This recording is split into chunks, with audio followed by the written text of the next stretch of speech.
Hello everyone, welcome to the lecture.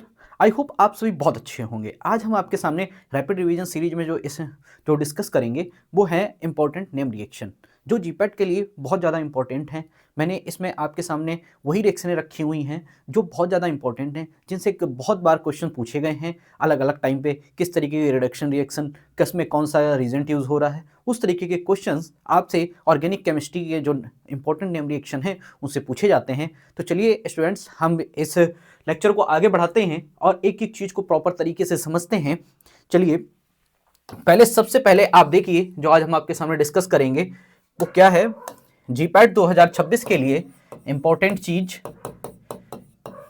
क्या है, आज हम नेम्ड रिएक्शन आपके सामने पढ़ेंगे। आप एक एक रिएक्शन को बहुत अच्छे से समझिएगा और आपको एक एक चीज बहुत ही क्लियरली समझ में आएगी। मैं आपको रिजेंट से लेके उसमें कौन कौन सा रिजेंट यूज हो रहा है, कौन कौन से सबस्ट्रेट उसमें है, क्या उसमें कंपाउंड बन रहा है, मैं आपको सारी चीजें एक्सप्लेन करूंगा और क्या इसमें इंपॉर्टेंट पॉइंट है वो भी आपको हाईलाइट करूंगा। कुछ मैं आपको यहाँ पे ट्रिक्स भी बताऊंगा, बस आप देखते रहिए। चलिए देखिए, मैं जो आपको इस लेक्चर में बताऊंगा वो सबसे ज़्यादा इंपॉर्टेंट मैं आपको बताऊंगा। द गोल का मतलब ये होता है द स्पेसिफिक ट्रांसफॉर्मेशन अचीव्ड, कि कौन सी रिएक्शन है उसमें क्या होने वाला है। और दूसरी चीज़ मैं आपको पूरी रिएक्शन स्कीम बताऊंगा। थर्ड चीज़ उसमें की कंडीशन का मतलब ये है कि उसमें क्या क्या चीज़, कौन कौन से स्टेप और कौन कौन से रीजेंट उसमें इन्वॉल्व हो रहे हैं। ठीक है, चलिए आगे बढ़ते हैं। तो पहली रिएक्शन देखिए आप, सबसे इंपॉर्टेंट रिएक्शन आपके सामने निकल के आती हुई यहाँ पे, अगर ऊपर आप देखेंगे कार्बोनिल टू एल्केन रिडक्शन, क्या हुआ यहाँ पे, कार्बोनिल टू एल्केन रिडक्शन। आप समझ गए होंगे यहाँ पे क्या मिलेगा आपको। जैसे कि मैं बना देता हूँ CH4 टाइप बना देता हूँ, क्या होगा यहाँ पे, क्या बनेगा आपको, जो आपका CO है ये किस में कन्वर्ट हो जाएगा, CH2 में कन्वर्ट हो जाएगा। ठीक है, तो इससे रिलेटेड आपकी जो इंपॉर्टेंट रिएक्शन सबसे ज्यादा बनती है वो आप देखिए, फर्स्ट रिएक्शन होती है वोल्फ-किश्नर, सेकंड वन होती है क्लीमेंसन रिएक्शन। ठीक है, अब समझने वाली बात यहां है, इन दोनों रिएक्शनों को मैंने लिखा हुआ है, एक कंपैरिजन साइड में भी लिखा हुआ है, आप इसमें समझिए। और एक चीज देखिए कि यहां पे कार्बोनिल ग्रुप जो है वो CH2 में कन्वर्ट हो रहा है। ठीक है, तो सर एक रिएक्शन में हो रहा तो दूसरे रिएक्शन में ऐसा क्या हो रहा, उसमें भी हो रहा, बट फिर इन दोनों में क्या डिफरेंस है। इन दोनों में स्टूडेंट्स जो मेन डिफरेंस है वो मैं आपको बताता हूं। यहां पे देखिए, जो ये रिएक्शन होती है वो आपके लिए कब होती है, सेंसिटिव टू एसिड। इसमें क्या लिखा हुआ है, this is the go to reaction for the substrate that are sensitive to acid. मतलब क्या हुआ यहां पे, जो आपकी वोल्फ-किश्नर रिएक्शन होती है वो क्या होती है, एसिड सेंसिटिव होती है। ठीक है, और जो क्लीमेंसन रिडक्शन होता है वो क्या होता है, एसिड सेंसिटिव नहीं होती है। ठीक है, बात समझ गए आप। तो आपको क्या करना है, ये रिएक्शन एसिड के लिए नहीं करनी है। तो अगर कोई आपके पास ऐसा एसिड, ऐसा कंपाउंड है जो एसिड है और उसमें क्या है, प्रेजेंट CO है, तो आपको क्या करना है, उस कंडीशन में वोल्फ-किश्नर रिएक्शन पे टिक नहीं करना है। उस कंडीशन में आपको किस पे टिक करना है, क्लीमेंसन रिडक्शन पे टिक करना है। ठीक है, फिर देखिए एक चीज समझिए, यहां पे मैं आपको समझाता हूं एक एक लाइन। देखिए, reduce the carbonyl group in aldehyde and ketones of methylene group. क्या होता है, जो CO ग्रुप है वो किस में कन्वर्ट हो जाता है, CH2 में कन्वर्ट हो जाता है। ठीक है, स्कीम आपके पास ये है। इसमें जो इंपॉर्टेंट रिजेंट यूज होते हैं वोल्फ-किश्नर में वो कौन कौन से होते हैं, NH2 हो गया। ठीक है, हाइड्रोजन यूज होता है, क्या यूज होता है, बेस यूज होता है। कौन सा आपके पास स्ट्रॉन्ग बेस यूज करते हैं इसमें, कौन कौन सा, एक KOH, दूसरा NaOH। ठीक है, हाई टेम्परेचर पर ये रिएक्शन होती है और इसमें आपका सॉल्वेंट कौन सा लेते हैं हम, इथाइलिन ग्लाइकॉल लेते हैं। ठीक है, बात आ गई समझ में। अब देखिए आप, इसमें जो होती है ये वोल्फ-किश्नर रिडक्शन का एक बहुत ही, मैं आपको बताता हूं, इसका एडवांस वर्जन पे एक रिएक्शन होती है जिसका नाम होता है, आप याद रखिए, देखिए उस रिएक्शन का नाम होता है हुआंग मिनलोन, हुआंग मिनलोन रिएक्शन। ये जो रिएक्शन होती है वो क्या होती है, वोल्फ-किश्नर की थोड़ी सी एडवांस वर्जन होती है। इसमें क्या होता है स्टूडेंट्स, जो आपका इथाइलिन ग्लाइकॉल जो आप सॉल्वेंट यूज कर रहे होते हो, तो इसमें क्या होता है, इसके जो बॉइलिंग पॉइंट होता है उससे ज्यादा हम हीट कर देते हैं। तो क्या होता है, हमको बहुत अच्छी ईल्ड मिलती है इस रिएक्शन में। क्या होता है, सिर्फ ईल्ड पे ही वेस्ट होती है। इसमें इथाइलिन जो ग्लाइकॉल यूज करते हो सॉल्वेंट, उससे थोड़ा सा बॉइलिंग पॉइंट से ऊपर उसको हम हीट करते हैं, तब उस रिएक्शन का नाम क्या हो जाता है, हुआंग मिनलोन रिएक्शन हो जाता है। याद रखिएगा, बहुत इंपॉर्टेंट है कि यहाँ पे एडवांस्ड वोल्फ-किश्नर रिएक्शन के रिडक्शन किसको बोलते हैं, तो कौन सा होता है वो होती है हुआंग मिनलोन रिएक्शन। आप ये अपने नोट्स में ऐड कर लीजिए। ठीक है, अब आते हैं क्लीमेंसन रिडक्शन में क्या होता है, काम वही है, क्योंकि C डबल बॉन्ड O है और किस में कन्वर्ट हो रहा है, CH2 में कन्वर्ट हो रहा है। ठीक है, बट इसमें क्या है, आप क्या यूज कर रहे हो, जिंक अमलगम का यूज कर रहे हो, ठीक है। और क्या यूज कर रहे हो, कंसंट्रेटेड HCl यूज कर रहे हो यहाँ पे। और लेकिन आप देख रहे हो यहाँ पे आपने एसिड यूज किया है और यहाँ पे आपने क्या यूज किया था, बेस यूज किया था। जब आप बेस यूज कर रहे हैं इसीलिए रिएक्शन क्या थी, एसिड सेंसिटिव थी, ठीक है। बट अब आप देखिए, use this method for the substrate that are stable in the strong acid. मतलब क्या है कि आप इसको स्ट्रॉन्ग एसिड के केस में यूज कर सकते हैं। कौन सी रिएक्शन, क्लीमेंसन रिडक्शन, ठीक है। अब ऐसा कंपाउंड आपके पास होना चाहिए जिसमें क्या होना चाहिए, कार्बोनिल ग्रुप हो, बट क्या हो, वो क्या हो, आपके पास एसिड है कि बेस है, ये आप देख के समझ जाएंगे, ठीक है। अगर आपसे रिएक्शन में पूछा जाता है, सपोज करिए आप वहां पे एग्जाम में आपसे रिएक्शन आ जाए और उसमें आपसे कार्बोनिल का रिडक्शन करवा रहे हो और एसिड से करवा रहे हो, एसिड कंपाउंड दिया हो और CH2 लिखा हो, तो आप समझ जाइएगा कौन सी रिएक्शन आपको उस केस में करनी है, ठीक है। कौन सी है, जो एसिड सेंसिटिव है वो नहीं करनी है, ये वाली है। तो आपको किस पे टिक करना है, क्लीमेंसन रिडक्शन पे टिक करना है, याद रखिएगा, ठीक है। ये देखिए इंपॉर्टेंट है, यहां से ये चीज आप नोट कर सकते हो। ये होती है बेसिक मीडियम में और ये कौन सी होती है, एसिडिक मीडियम में, ठीक।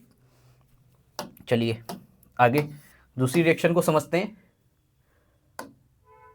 दूसरी रिएक्शन हमारे पास है एल्डिहाइड कंडेंसेशन, ठीक है। एल्डिहाइड कंडेंसेशन में दो इंपॉर्टेंट रिएक्शन सबसे ज्यादा थी, एल्डोल कंडेंसेशन और दूसरी कैनिजारो, ठीक है। अब देखिए ये भी कंपैरिजन में इसलिए ली है कि आप चीजों को समझते रहिए, दोनों रिएक्शनों को। देखिए इसमें क्या होता है, आप एल्डिहाइड और कीटोन को यूज करते हैं, लेकिन कौन सा कीटोन यूज करते हैं, जिसके पास कम से कम एक अल्फा हाइड्रोजन होना ही होना चाहिए। एल्डोल कंडेंसेशन की ये कंडीशन है कि आप जो भी रिएजेंट यूज कर रहे हैं, जो भी इसमें रिएजेंट जो भी आप इसमें सबस्ट्रेट यूज करेंगे, उसके पास क्या होना चाहिए, उसके पास यहाँ पे क्या रहना चाहिए, अल्फा हाइड्रोजन रहना ही रहना चाहिए, एक एटलीस्ट होना चाहिए। जैसे यहाँ पे आपने देखो ये लिखा हुआ है, जैसे यहाँ पे 2 लिखा, 2 का मतलब यही हुआ कि यहाँ पे एक और CH3CHO लिया गया है, ठीक है। लेकिन यहाँ पे आप क्या कर सकते हो, आप यहाँ पे बेंजल्डिहाइड भी ले सकते हो, लेकिन आपको एक कंपाउंड ऐसा लेना पड़ेगा जिसके पास क्या हो, अल्फा हाइड्रोजन हो। बट जब आप कैनिजारो के केस में जाते हो तो कैनिजारो के केस में देखिए क्या होता है, aldehyde without any alpha hydrogen. मतलब क्या हुआ कि कैनिजारो रिएक्शन में आप वो एल्डिहाइड भी यूज कर सकते हो जिसमें क्या हो, उसके पास अल्फा हाइड्रोजन ना भी हो। तो इस तरीके में कौन सा हो गया, ये बेंजल्डिहाइड इसका बहुत बढ़िया एग्जांपल हो गया, ठीक है।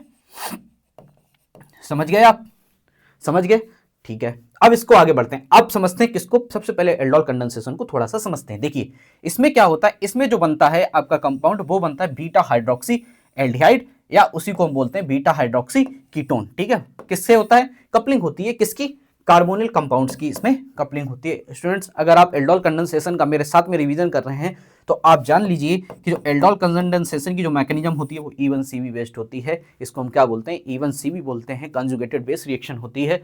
इसमें हम क्या क्या यूज करते हैं, इसमें हम डाइल्यूट बेस यूज करते हैं, कौन सा, NaOH यूज कर सकते हैं, एसिड भी यूज कर सकते हैं, ठीक है। नेक्स्ट जो रिएक्शन है इसी में कैनिजारो है। कैनिजारो में क्या होता है, आप देखिए कैनिजारो की रिएक्शन आप किसके साथ कराते हैं, बेस के साथ कराते हैं, कंसंट्रेटेड बेस के साथ कराते हैं। और इसमें इंपॉर्टेंट क्या है, इसमें इंपॉर्टेंट ये है कि इसमें देखिए आपको दो प्रोडक्ट मिलते हैं। कौन कौन से प्रोडक्ट मिलते हैं, एक प्रोडक्ट आपको इसी में मिलता है एल्कोहल, और दूसरा आपको कौन सा मिलता है, कार्बोक्सिलिक एसिड का सॉल्ट मिलता है। आपसे क्वेश्चन पूछा जा सकता है कि एल्डिहाइड से अगर कोई आप ऐसी रिएक्शन देख रहे हैं जिसमें कन्वर्जन लिखा हो और उसमें क्या बना रहे हो, एसिड बना रहे हो, तो आप उस कंडीशन में कैनिजारो रिएक्शन को प्रीफर कर सकते हैं। और इसी पे यहाँ पे आप देखिए क्या हो रहा है, एल्डिहाइड को किसमें भी कन्वर्ट कर रहे हैं, किसमें कन्वर्ट हो रहा है, आपका एल्कोहल में कन्वर्ट हो रहा है। बट आप याद रखिएगा यहाँ पे जो आपका सॉल्ट बनता है किसका, कार्बोक्सिलिक एसिड का सॉल्ट बनता है, ठीक है। ये इंपॉर्टेंट है, ये यहाँ पे ट्रिक भी आप पढ़ सकते हैं। क्या होता है, एल्डिहाइड से निकल के आया एल्ड, और यहाँ से ऑल का मतलब हो गया ऑल, तो इसीलिए हम इसको क्या बोलते हैं, एल्डोल। ऐसे आप याद रख सकते हैं कि इसमें एल्डिहाइड भी होता है और साथ साथ में ऑल बोले तो OH भी होता है, ठीक है। ये इसका एक तरीके से ट्रिक हो गया, ट्रिक टाइप हो गया, ओके। तो इंपॉर्टेंट है दोनों रिएक्शन, इन पे आप फोकस करिएगा और इनको प्रॉपर रिवीजन करते रहिए। नेक्स्ट आगे बढ़ते हैं, नेक्स्ट रिएक्शन को समझिए। नेक्स्ट रिएक्शन जो है वो है बहुत इंपॉर्टेंट रिएक्शन है ये, राइमर टीमैन रिएक्शन, और ये है दूसरी कॉल्विस स्मिथ रिएक्शन। इन दोनों को कंपैरिजन में इसलिए लिखा, मैं अभी आपको बता देता हूं। जैसे अगर आप राइमर टीमैन रिएक्शन को पढ़ते हैं तो इसमें क्या होता है, टू फॉर्मुलेट अ फिनॉल, ये फिनॉल को क्या करता है, उसका फॉर्माइल कर देता है, तो उसमें क्या हो जाता है, फॉर्मल्डिहाइड टाइप का ग्रुप ऐड हो जाता है, CHO बोले तो क्या होता है, एल्डिहाइड होता है, ठीक है। और किस पोजीशन पे रहता है, आर्थो पोजीशन पे रहता है। स्टूडेंट्स इसमें देखिए जो आप रीजेंट यूज करते हैं CH क्लोरोफॉर्म प्लस बेस के प्रेजेंस में रिएक्शन करवाते हैं तो आपको क्या मिलता है, CCl2 नाम की एक कार्बीन मिलती है, ठीक है, जिसको हम बोलते हैं डाइक्लोरोकार्बीन यूज होता है। अगर आपसे एग्जाम में पूछा जाता है कि राइमर टाइमन रिएक्शन में जो आप इंटरमीडिएट यूज कर रहे हैं या आप जो रिएजेंट यूज कर रहे हैं उसमें कौन सा इंटरमीडिएट आपको फॉर्म होता है, तो आप ध्यान रखिए कौन सा मिलता है आपको, वहां पे कार्बीन मिलता है। किसके साथ आप, जो फिनॉल होता है वो किसके साथ रिएक्ट करता है, कार्बीन के साथ रिएक्ट करता है। पहले स्टेप में ये किसके साथ, कार्बीन के साथ रिएक्ट करता है। फिर क्या होता है, यहाँ पे क्या लिखा हुआ है, एसिडिक बर्कअप। बाद में इसका क्या होता है, एसिडिक बर्कअप होता है। इंपॉर्टेंट रिएक्शन है, याद रखिएगा आप, बहुत इंपॉर्टेंट है। मैंने आपको बता दिया है इसमें जो जो इंपॉर्टेंट है वो यही इंपॉर्टेंट है कि कौन सी रिएक्शन में आपसे पूछ सकता है कि इसमें कौन सा इंटरमीडिएट जो है वो डाई क्लोरोकार्बीन बनता है। तो आपको पता होना चाहिए राइमर टाइमन ऐसी रिएक्शन है जिसमें क्या बनता है,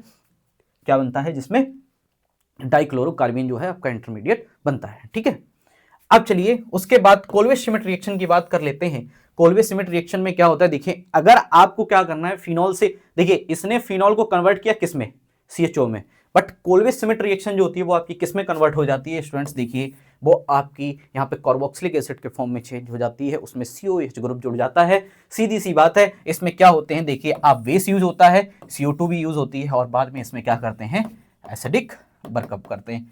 ये भी इंपॉर्टेंट है, आप रिएजेंट को याद रखिएगा। NaOH यूज होता है, CO2 यूज होती है, और क्या यूज होता है, एसिडिक बर्कअप किया जाता है इसमें। ठीक है, इंपॉर्टेंट इसमें जो क्या है, देखिए अब आप याद रखिए, आपसे रिएक्शन में पूछ सकते हैं कि जो कोल्वे श्मिट रिएक्शन है उसमें जो कार्बन डाइऑक्साइड है वो किसकी तरह वर्क करता है। तो ये क्वेश्चन यहाँ पे सबसे ज्यादा इंपॉर्टेंट बनता है, तो आपको पता होना चाहिए CO2 जो है वो यहाँ पे किसकी तरह वर्क करता है, वीक इलेक्ट्रोफाइल की तरह वर्क करता है। स्टूडेंट्स याद रखिएगा, आपकी कोल्वे श्मिट रिएक्शन में CO2 किसकी तरह वर्क करता है, CO2 आपके वीक इलेक्ट्रोफाइल की तरह वर्क करता है। ये क्वेश्चन पूछा जाएगा आपसे, हो सकता है उसमें गैस भी लिखी हो, बहुत सारे ऑप्शंस दिए होंगे, बट आपको टिक क्या करना है, वीक इलेक्ट्रोफाइल पे टिक करना है। ठीक है, और इसमें क्या होता है, फिनॉक्साइड आयन बनता है, क्योंकि जब इसकी मैकेनिज्म को आप पढ़ते हैं तो उसमें फिनॉक्साइड आयन बनता ही बनता है। ठीक है, और ये चीज इंपॉर्टेंट है, जो कोल्वे श्मिट रिएक्शन होती है यही बहुत इंपॉर्टेंट बन जाती है। जब आप एस्पिरिन ड्रग का प्रिपरेशन करते हैं तो एस्पिरिन ड्रग यहाँ से अब इस पर रिएक्शन होती है तो फिर क्या होता है, एस्पिरिन बन जाता है। ये बात बहुत इंपॉर्टेंट है, याद रखिएगा कौन सी रिएक्शन ऐसी है जो एस्पिरिन प्रिकर्सर के लिए काम आती है, तो आपको पता होना चाहिए कौन सी रिएक्शन है, कोल्वे श्मिट रिएक्शन है। ठीक है, चलिए आगे बढ़ते हैं। आगे जो रिएक्शन है इंपॉर्टेंट है, ये तो याद रहती है, मोस्टली आप पढ़ते ही रहते हैं अपने सेमेस्टर्स में, कई बार फ्रीडल क्रॉफ्ट रिएक्शन होती है। फ्रीडल क्रॉफ्ट रिएक्शन में सबसे जो आपका यहाँ पे जो भी आपका ये रिएजेंट यूज होता है, जो आपका यहाँ पे कैटालिस्ट यूज होता है वो कौन सा होता है, AlCl3 ही मोस्टली यूज करते हैं। स्ट्रॉन्ग क्या होता है, लेविस एसिड यूज करते हैं इसमें।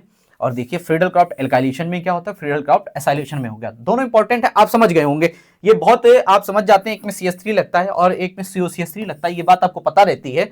ये तो बहुत सिंपल होता है कि हाँ पता चल गया कि भाई एल्काइलेशन में क्या हो रहा था, एल्काइल ग्रुप जुड़ गया, और एसाइलेशन में क्या हुआ था, एसाइल ग्रुप जुड़ गया। बट इंपॉर्टेंट कहानी कहाँ पे आती है, इंपॉर्टेंट कहानी यहाँ पे आती है। ठीक है, देखिए इसमें क्या होता है, जो आपका कार्बोकैटायन रीअरेंजमेंट होता है, और वो कार्बोकैटायन रीअरेंजमेंट होगा और साथ साथ में इसमें क्या हो जाता है, पॉली एल्काइलेशन हो जाता है। बट ये इंपॉर्टेंट है कि जो आपकी ये रिएक्शन होती है एसाइलेशन, इसमें क्या नहीं होता है, इसमें कहीं भी पॉली एसाइलेशन नहीं होता है। इसमें पॉली एसाइलेशन क्या होता है, प्रिवेंट होता है, बट इसमें पॉली एल्काइलेशन हो जाता है। ये इंपॉर्टेंट है कि इसमें पॉली एसाइलेशन का मैंने आपके सामने रीजन भी लिख रखा है, this method offer the over alkylation. क्यों करते हैं, क्योंकि it forms are resonance stabilised acylium ion. ठीक है, एसाइलियम आयन बनने की वजह से ये क्या करता है, यहाँ पे जो आपका जो पॉली यहाँ पे जो हो रहा था, बार बार उसमें रिएक्शन हो जा रही थी, उसको ये क्या करता है, प्रिवेंट करता है। किसकी वजह से, इसमें स्टेबलाइज्ड एसाइलियम आयन बन जाता है, और ये क्या करता है, अरेंज नहीं होता है,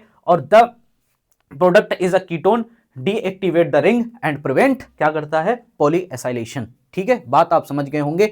जो इसमें क्या बनता है, एसाइलियम आयन बनने की वजह से, अगर आपसे कोई भी पूछे कि ये फ्रीडल क्रॉफ्ट एल्काइलेशन में जो एसाइलेशन होती है इसमें क्या नहीं होता है, पॉली एसाइलेशन क्यों नहीं होता है, या ये एल्काइलेशन से ज्यादा प्रीफर क्यों की जाती है, तो आप बता सकते हैं इसमें क्या होता है, इसमें एसाइलियम आयन जो बनता है, एसाइलियम आयन बनता है, उसकी वजह से ये क्या होती है, पॉली एसाइलेशन में नहीं जाती है। ये इंपॉर्टेंट है इस जगह पे।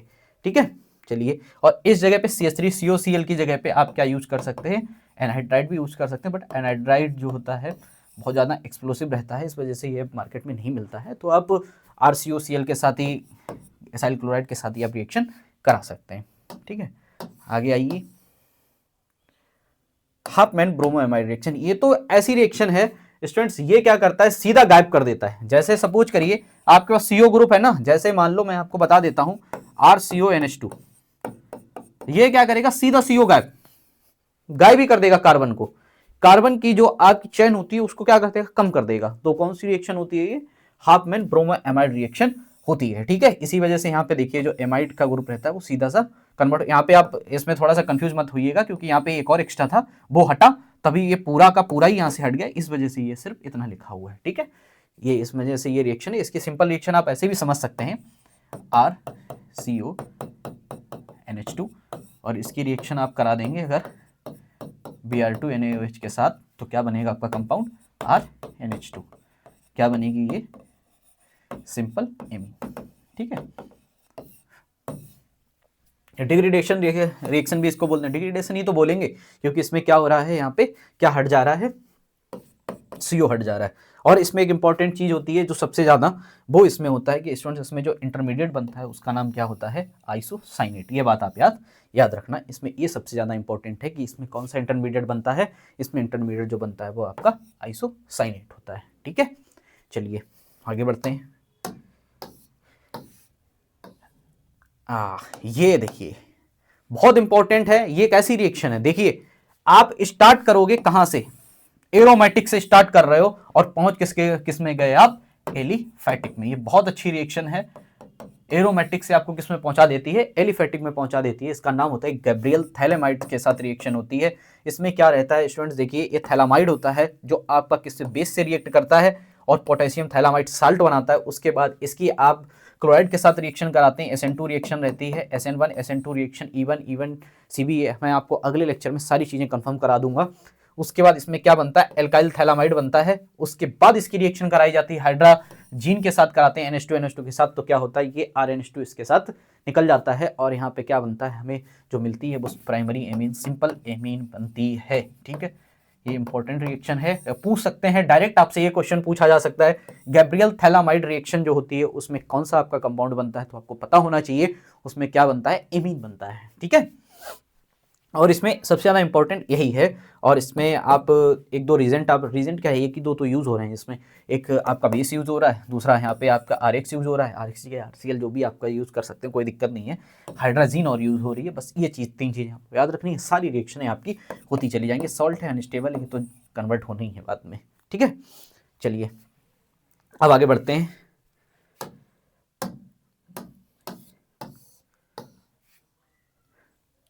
अब आगे जो हम रिएक्शन पढ़ेंगे, सिमिट रिएक्शन, बहुत इंपॉर्टेंट रिएक्शन है। सिमिट रिएक्शन ही एक ऐसी रिएक्शन है स्टूडेंट्स, देखिए आप इसमें क्या होता है, तीन आपके एसिड यूज हो रहे होते हैं। देखिए ये भी एक एसिड है और ये भी एक एसिड है और ये भी एक एसिड है, समझ रहे हैं ना, पूरी रिएक्शन में एसिड यूज हो रखा है। उसके बाद यहां पे बना हुआ है एमीन, समझे। तो सिमिट जो आपकी रिएक्शन, एक होती है कोलवे सिमिट, दूसरी होती है सिमिट रिएक्शन। कोलवे में क्या हो रहा था, एसिड बन रहा था, COH लग रहा था, और सिमिट रिएक्शन में आप देख रहे हैं क्या है, यहाँ पे यूज हो रहा है एसिड। ठीक है, समझ रहे हैं, तभी यहाँ पे क्या बना, एमीन बना। इन दोनों में कंफ्यूज मत होइएगा। ठीक है, इसमें क्या होता है, लॉस ऑफ 1 कार्बन कैसे होता है, क्योंकि यहाँ पे CO2 बाहर निकल जाती है। ठीक है, ये इंपॉर्टेंट इसमें रहते हैं। तीन चीजें इसमें जो यूज होती हैं उनको आप देख लीजिए, एक कार्बोक्सिलिक एसिड, ये तो आपका मेन हो गया, हाइड्रोजोइक एसिड हो गया, और साथ साथ में इसमें कौन सा यूज करते हैं आप, सल्फ्यूरिक एसिड को भी यूज करते हैं। और ये कौन सी रिएक्शन है, इसमें जो आपका इंटरमीडिएट बनता है वो भी कौन सा बनता है, यहाँ पे आइसोसाइनेट इंटरमीडिएट बनता है। ठीक है, ये इस टाइम देखिए स्टूडेंट्स, एक आपके पास ऐसा टाइम है, इस टाइम आपको जस्ट एक रिवीजन की ज़रूरत है। आप जस्ट इन रिएक्शनों को अगर आप प्रिपरेशन कर रहे हैं तो आप पढ़ भी रहे होंगे, आपको इस टाइम रिवीजन करना है और जल्दी से सारी चीज़ों को रिकॉल कर लेना है। देखिए टाइम उतना ज़्यादा है नहीं, साथ साथ में आपके सेमेस्टर्स के एग्जाम भी लगे हुए हैं, आपको वो भी समझना है, सब कुछ पढ़ना है। तो आपको ये रिएक्शनें देखनी है और तुरंत आपको एकदम से समझ में आ जानी चाहिए। इनको मैं आपको समझा भी रहा हूँ, आप बिल्कुल अपने नोट्स को साथ साथ में रखते जाइए और उन नोट्स को देखते जाइए। आपको ऐसा लग रहा है कहीं पे कुछ कमी है तो आप उसमें ऐड भी कर सकते हैं, मैं आपको समझा रहा हूँ, आपको बहुत अच्छे से समझ आएगा। आप इनको नोट डाउन भी कर सकते हैं, जिसने नहीं, कुछ रिएक्शन आपके लिए नई है और आपने नहीं पढ़ी है तो आप उसको नोट डाउन भी करके पढ़ सकते हैं। चलिए आगे देखिए, जो रिएक्शन है आगे जो होती है फिंकलस्टीन रिएक्शन, बहुत इंपॉर्टेंट रिएक्शन है। इसमें देखिए मैं आपको एक मैजिक दिखाऊंगा, क्या दिखाऊंगा, मैजिक। देखिए इसमें क्या मैजिक होता है अभी आपको मैं बताता हूँ। देखिए सबसे पहले आप इस रिएक्शन को समझ लीजिए, आप इसमें क्या करते हो, एक्सचेंजेबल रिएक्शन होती है, आप किसकी, मान लो RCl की रिएक्शन कराते हो, क्लोराइड के साथ कराते हो, एमीन यूज होता है, अरे यहाँ पे सोडियम आयोडाइड यूज होता है। तो जब सोडियम आयोडाइड यूज होता है तो क्या करता है, वो सोडियम आयोडाइड इसके साथ रिएक्ट कर जाता है RI और यहाँ पे NaCl बन जाता है। और आपका जो यूज होता है इसमें रिएजेंट, वो कौन सा यूज होता है, एसीटोन रिएजेंट यूज होता है। इंपॉर्टेंट कहानी यहाँ पे जो बनती है वो मैं आपको पढ़ाता हूँ, वो आप पढ़िए। एक तो ये क्या है, SN2 रिएक्शन है, ठीक, इंपॉर्टेंट है, समझ गए होंगे। एसीटोन एक पोलर अप्रोटिक सॉल्वेंट है, ये भी आप जानते हैं। उसके बाद कहानी क्या होती है, इसमें मैजिक क्या होता है वो आप पढ़िए। Sodium iodide is soluble in acetone. देखिए जबकि क्या होना चाहिए, देखिए आप समझ रहे होंगे, sodium chloride, sodium iodide, sodium, ये सब एक ही क्लास के लगभग रहते हैं, ठीक है। अब मैजिक इसमें क्या है कि सोडियम आयोडाइड जो आपका रहता है ना, वो क्या करता है, एसीटोन में डिसॉल्व हो रहा है जब आप कर रहे हो, और बाद में जब ये आपके पास एज अ सॉल्ट बन के NaCl आ रहा है ना, ये एसीटोन के आपके सॉल्वेंट में डिसॉल्व नहीं होता है। सोचिए आप, इसलिए ये इसमें मैजिक होता है, और कोई मैजिक नहीं है, क्योंकि देखिए दोनों ही सोडियम क्लोराइड, सोडियम एक ही फैमिली की चीजें हैं, बट एक क्या हो जा रही है, डिसॉल्व हो जा रही है, दूसरी डिसॉल्व नहीं हो रही है। ये इसमें होता है कि इसमें फिंकलिस्टीन ही रिएक्शन है, बहुत इंपॉर्टेंट है। फिंकलिस्टीन रिएक्शन में क्या बनता है, आपके पास जो कंपाउंड बनता है वो आयोडीन का कंपाउंड बनता है, ये आप याद रखिएगा। जहां पे भी आपको इस तरीके का दिख जाएगा, आप मोस्टली आप देखिएगा आपको फिंकलिस्टीन ऑप्शन में मिल जाएगा, ठीक है। चलिए आगे बढ़ते हैं। आगे जो रिएक्शन है ये, और देखिए आप कौन सी है, बुर्ज रिएक्शन है, इंपॉर्टेंट है। बुर्ज रिएक्शन आप पढ़ते आते हैं। बुर्ज रिएक्शन में क्या होता है, आप यहाँ पे एल्काइल हैलाइड को यूज करते हैं, किसके साथ, यहाँ पे 2 मोल आप सोडियम की यूज करते हैं, किसकी रिएक्शन में, किसकी कंडीशन में, ड्राई ईथर की कंडीशन में यूज करते हैं। तो क्या होती है, दोनों ही आपस में जुड़ जाते हैं, ठीक है। ये आपस में, इसमें क्या होता है, आप सोडियम मेटल के साथ रिएक्शन यूज कराते हैं। यहाँ पे इसको याद रखना कि इसमें क्या यूज करते हैं, catalyst as a dry ether use करते हैं, ठीक है। ये इंपॉर्टेंट है इसमें, और कुछ नहीं है, बहुत अच्छी रिएक्शन है, आप समझ गए होंगे। आप ये भी एक बार देख सकते हैं, बुर्ज reaction most effective synthesis the symmetrical alkene के लिए। और आपको जब सिमेट्रिकल एल्किन नहीं होती तो उस जगह पे कौन सी रिएक्शन होती है, बुर्ज फिटिंग रिएक्शन होती है, ठीक है। फिटिंग जो आपकी बुर्ज रिएक्शन होती है वो सेम हाइलाइट पर रहती है, और बुर्ज फिटिंग क्या रहती है, सेम हाइलाइट पर नहीं रहती है। अब आगे बढ़ते हैं। देखिए जो दूसरी रिएक्शन है यहाँ पे डाइजोनियम सॉल्ट की, ठीक है। डाइजोनियम सॉल्ट की जो रिएक्शन है ये भी बहुत इंपॉर्टेंट है। इसमें आप इसका टेम्परेचर पे बहुत फोकस करिएगा, इसका जो टेम्परेचर है वो इंपॉर्टेंट है। इसमें जो आपका क्या रहता है, इमीन रहता है, एनिलीन होती है, वो आपकी किससे रिएक्ट करती है, NaNO2 के साथ, HCl के साथ रिएक्ट करती है, तो क्या बनाती है, HNO2 बनता है। यहाँ पे अनस्टेबल होता है, इसलिए इसकी रिएक्शन इन सिटू करानी पड़ती है, ठीक है। तो इसमें क्या बनता है, N2Cl बनता है, डाइजोनियम सॉल्ट बनता है। किस कंडीशन में होती है, आपकी कोल्ड कंडीशन में रहती है, और इन सिटू रिएक्शन ये रहती है, ठीक है। अब इसी में 2 रिएक्शन और मैं आपको बताता हूँ, एक सेंडमेयर रिएक्शन, दूसरी क्या होती है, गाटरमैन रिएक्शन, ठीक है। यहाँ पे देखिए सेंडमेयर में आप जो यूज करते हैं वो क्या यूज करते हो, कॉपर सॉल्ट यूज करते हो। और यहाँ पे जो गाटरमैन रिएक्शन रहती है इसमें क्या यूज करते हो, आप कॉपर का पाउडर यूज करते हो। ट्रिक भी है यहाँ पे, देखिए आप द सैंड, देखिए इसमें लिख हटा दे रहा हूँ मैं, ये द सैंड हैज क्या है, सॉल्ट, जो आपकी मिट्टी है उसमें सॉल्ट है। जैसे कि सैंड क्या, इसके नाम से क्या निकला, सैंडमेयर, उसके पास क्या है, सॉल्ट है। और गटर, गटर क्या होता है, डर्टी पाउडर। तो मतलब क्या हो गया, जो आपके पास सॉल्ट, सैंड के हिसाब नाम से आप याद रखेंगे कि इसमें क्या यूज हो रहा है, कॉपर का सॉल्ट यूज हो रहा है। और जब आप गटर से याद रखेंगे कि ये गंदा पाउडर, मतलब बोले तो यहाँ पे क्या यूज हो रहा है, कॉपर का पाउडर यूज हो रहा है, ठीक है। आप इसकी रिएक्शन कराते हो किसके साथ, जब इसकी रिएक्शन ही कराते हो इसके साथ, डाइजोनियम सॉल्ट के साथ, इस प्रेजेंस में कराते हो Cu, और एक ये हो गया Cu और HCl, मतलब एक पाउडर हो गया, एक आपका सॉल्ट हो गया। तब क्या बनता है आपके पास, क्लोराइड आ जाता है उस जगह पे, ठीक है, इंपॉर्टेंट है। नेक्स्ट आगे देखिए आप, कुछ और रिएक्शन है मैं आपको बताता हूँ एल्डिहाइड की।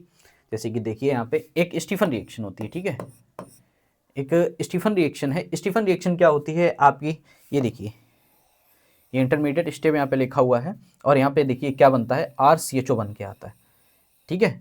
RCHO क्या बनता है, यहाँ पे एल्डिहाइड बनता है। यहाँ पे जो इंपॉर्टेंट रहता है, ठीक है, वो क्या रहता है, इसमें SnCl2 यूज करते हैं, HCl यूज करते हैं, और वाटर के प्रेजेंस में रिएक्शन होती है। रोजनमुंड में क्या यूज करते हो आप, PDBSO4 रिडक्शन रिएक्शन है, RCOCl को किस में कन्वर्ट कर देती है, एल्डिहाइड में कन्वर्ट कर देती है, ठीक है। कौन सा कैटालिस्ट है, पॉइजन कैटालिस्ट होता है, ठीक है। उसके बाद इटार्ड रिएक्शन क्या है, इटार्ड रिएक्शन होती है आपकी किस में कन्वर्ट कर देती है, ये CHO में कन्वर्ट हो जाती है। किसकी प्रेजेंस में कन्वर्ट होती है ये रिएक्शन, ये क्रोमिल क्लोराइड की प्रेजेंस में होती है। और नॉन पोलर सॉल्वेंट आप इसमें यूज करते हैं, जैसे कार्बन टेट्राक्लोराइड या कार्बन डाइसल्फाइड यूज करते हो, ठीक है, इंपॉर्टेंट है, इनको आप अपने नोट्स में लिख लीजिए। और यहाँ पे देखिए कि इसमें क्या यूज होता है, CH2, देखिए this is the controlled oxidation, direct oxidation of toluene with the strong agent like K M N O four would proceed all the way to the benzoic acid, ठीक है, बेंजोइक एसिड बना देता है डायरेक्ट, किसके साथ, जब आप इसमें केमेनोफोर यूज कर रहे हो।